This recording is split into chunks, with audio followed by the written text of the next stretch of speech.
namakivatsilana ny tsy mety teto firenena dia mila aloha zao malagasy aloha amin'ny alalan'le solofanatana dia lavinao dia rehefa midiky zay a dia noho le hoe fifamatorana zay zany mitondratsika ny diky tsy hoe za mandainga raha hoe mpanao fagagana mandainga raha mpanao fagagana fa tena maro no avy tonga ny fotoana avratsika amizao le rafitra fangejana zay nanjaka teto Madagasikara atrano fe rafitra mangeja ny saravaben'olona amintsika malagasy voagejan'io rafitra io dia olona bitsikely no feny pikanitsika sy ny arentsika sy ny fanabeazantsika ny fanabeazana ny zanakitsika malagasy fofeny io zany a no vaitsika averina averina fototra amizay zany hoe averina aterina foton'olona io foton'olona io a miteraka resabe fa ny foton'olona zany amin'ny fiheveranay sy sika ao anatin'ny fiarahametan'ny foton'olona manao valavabe ny foton'olona no io zany a no lasitra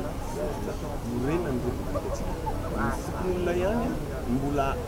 rafitra eo amin'ny fiarahamonina malagasy ahitana an'izany atao hoe solondona amin'izany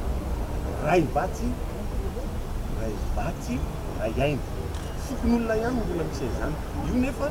fanaraka tsara amin'ny sotoavina ny republika eran-tany zay hoe res publica bien commun foton'olona ihany mbola manana re tsika zany a tsy mila mamolona republika aitsika ka efa manana dia foton'olona zay dia tsika koa manana ny lasitra ahafahantsika mitondra alaina ao anatin'ny lasitra io dia ny lasitra foton'olona no atatsika ny fifampitondrana amin'ny fomba ny sotoavina demokratika ao amin'ny foton'olona ihany sisa mbola misy an'izany atao hoe tenerana zany tenerana ary tsy misy ny tenerana raha tsy misy ny adevitra fifanakaroza-kevitra dia rehefa avy eo misy fifamatorana amin'ny alalan'ny diny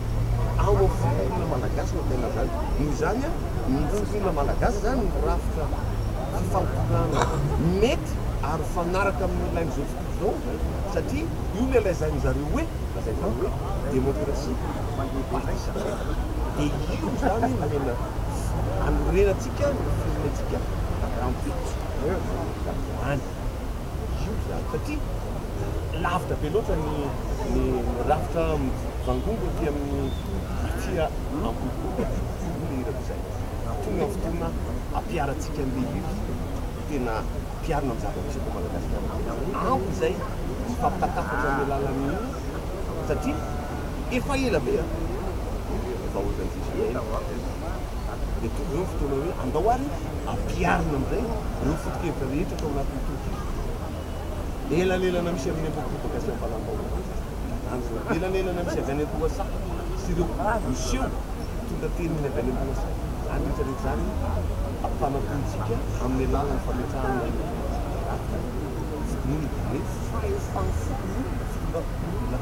no anaovantsika amin'le hoe zay tsy vita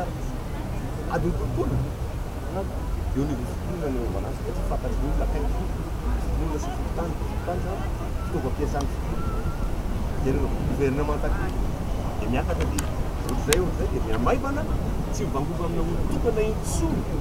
fahefana ohatra ny mahazatra amin'izao dia fanararotana ny fahasairana ny ankamaroany malagasy fanararotana tsy fahalalany ankamaroany malagasy dia rafitra misy hatramin'izao tonga amin'ny fotoana zany anovatsika an'izay ary tsy aovaova fahatany fa amin'ny alalan'ny fanaovana valivavena zay zany ny anaovantsika azy amin'ny alalana fanaovana valivavena satria tsy nisy ray tamitsika rehetrarehetra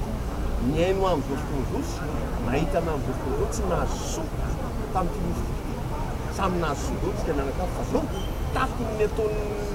rafitra mifandiny teo solomeny lainosy araka le iranay hoe lainosy babo ritititaizy